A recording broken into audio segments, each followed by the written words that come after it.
Hi, I'm Marcel. I'm a medical computer scientist and I'm on my way to my first conference. A couple of years ago, my boss approached me to take care of the entire data sharing process in the Peaches study. And I was like, what is data sharing?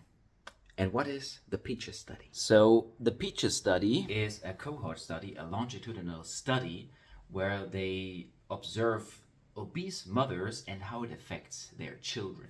They started the study in 2010 using a Microsoft Access database.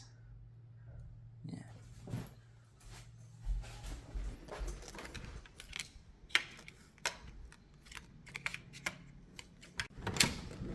And of course, all that without any validation. Can you imagine that nowadays? No validation. I mean, of course you want some validation when you have a database and not all just like text fields or so. And this is where RedCap comes in. In order to make your data fair, you would need like something, a web-based tool. Wow, okay, there's no door here. How cool is that? I can running in circles here. Like I just at the very beginning taking over this study. Yeah, that was a wild ride. It still is a wild ride.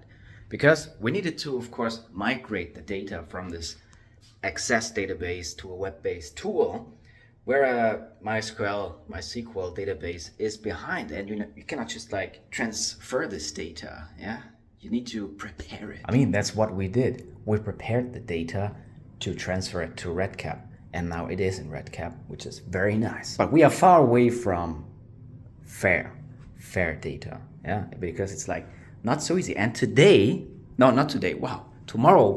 Thank God. Tomorrow, I have my very first poster presentation here in Dresden, in East Germany. This is why I'm here on the road in this hotel here now. And yeah, I've never been to a conference, to a scientific conference, so this is my first time. I will present this topic, and yeah, see you tomorrow. Now I need something to eat, yeah, and enjoy the city of Dresden. Now I'm very, very hungry.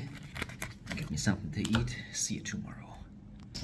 Good morning, people.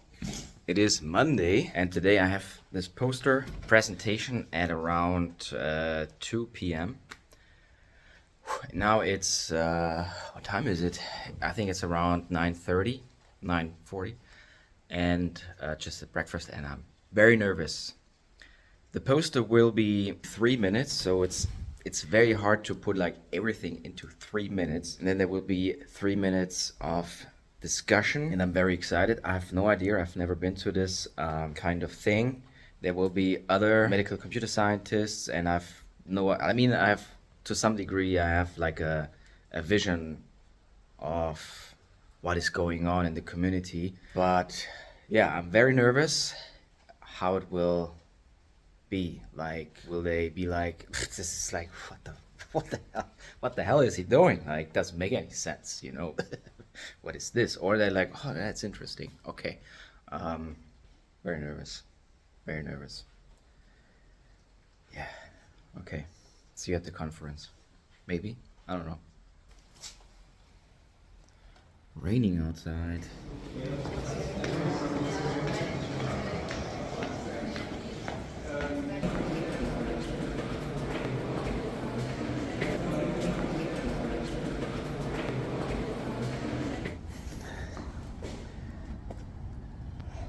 Yeah, so now the conference is over for me, at least. I'm leaving now.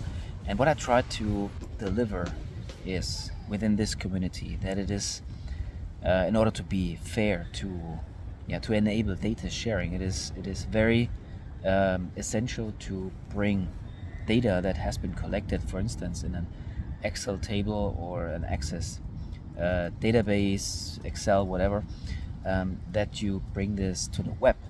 Yeah, somehow, and RedCap is just like one solution for that, and I think they all agreed. So they were all like, yeah, and so I was explaining this issue that you have, like, okay, how can I be fair in the end? Yeah, how does that even work? And fair means that you also provide meta information about the study itself. Yeah, and here was the conference. It's a very nice building. Look at this. Looks cool. Yeah, very nice place. And yeah, it means that you like provide meta information, not about just the study, but also the variables. Because when I looked into this variables in this access database, it was kind of horrible because they had like really weird naming, and it's okay. I mean, it's my job to fix that, right? Yeah, and such a project is, from my perspective, an IT project, and you need um, IT methods to accomplish all this. And this is what I presented here. I presented the Scrum framework, yeah, that helps us to solve this chaos, at least from my perspective, because we were facing the problems that at the very beginning we had these huge tasks, like for instance the data migration from Access to Redcap, and creating a study catalog where we can provide meta information about the study, and a data dictionary, and the data cleaning, stuff like that. These were huge tasks, and we were overwhelmed, and we had a lot of idle time at this time where we like didn't know exactly what to do. That was a problem, and we needed to solve that. Yeah, Scrum is just in the end a framework that provides the proper tools, right? So, because what we did, we split these huge tasks into smaller tasks, yeah, to make them more manageable. But not only this, we also assigned people to the tasks, yeah. And now you could ask me like, yeah, okay, but how did you decide all that? Yeah, we used another method from Scrum, the role concept, yeah, the roles. So we first created these roles: the Scrum Master, the product owner, and the developers, yeah. And me personal, I have multiple roles. Yeah, I'm a developer and a Scrum Master to some degree, and it's quite challenging. But wow, what a beautiful place here, huh? Awesome. Great park here. Yeah, but what you in the end want to do is you want to break these huge tasks down to make them more manageable, and that's what we did. Yeah, so we split these huge tasks like data migration into smaller tasks, and then define a period of time, which is a sprint in Scrum. Yeah, it's called a sprint. Let's say 2 weeks or so, 3 weeks. And then we prioritized the most important tasks at the time. Yeah, and then we put them in the sprint. And then we took care of this for like 2 weeks or so. And that was like, it was really great because we could really see that we got rid of this idle time. Yeah, so because before we introduced Scrum, there was a time where nobody exactly knew what to do and nobody did anything. Yeah, that was a huge problem. Weeks and months passed, and it was quite a challenge. Yeah? But after Scrum, this changed. We eliminated these idle times completely. Yeah, that was like really good, and the communication increased within the team, which is also very good. And then what we did then is we created tasks and assigned people to these tasks. Yeah, and then everybody knew, and all of a sudden, what needs to be done. It was great.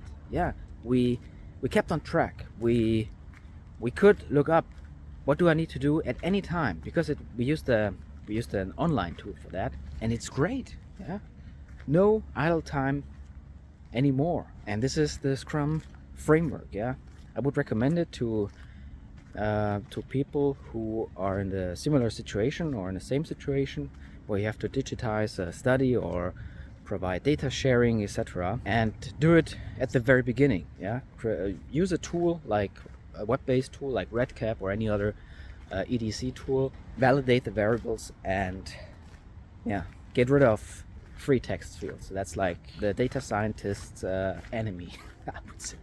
So yeah, that was it. I hope you learned something today. I learned a lot. I also was listening to the other posters. It was really cool. Great community. And yeah, instead of separating each other from the clinical teams, yeah, the clinicians so-called, I would recommend working together closer. Yeah, so we need to find frameworks and solutions where we can work closer together, and I think Scrum is just one framework that could maybe accomplish this among others. That's not a super happy solution that will solve everything, of course, but I think we need to get in this direction where we work closer together with the clinicians. And from my perspective, this topic of working together, finding frameworks to do so, is essential when you think of data sharing in a medical domain. Yeah, that's for me. See you in the next one. Bye bye.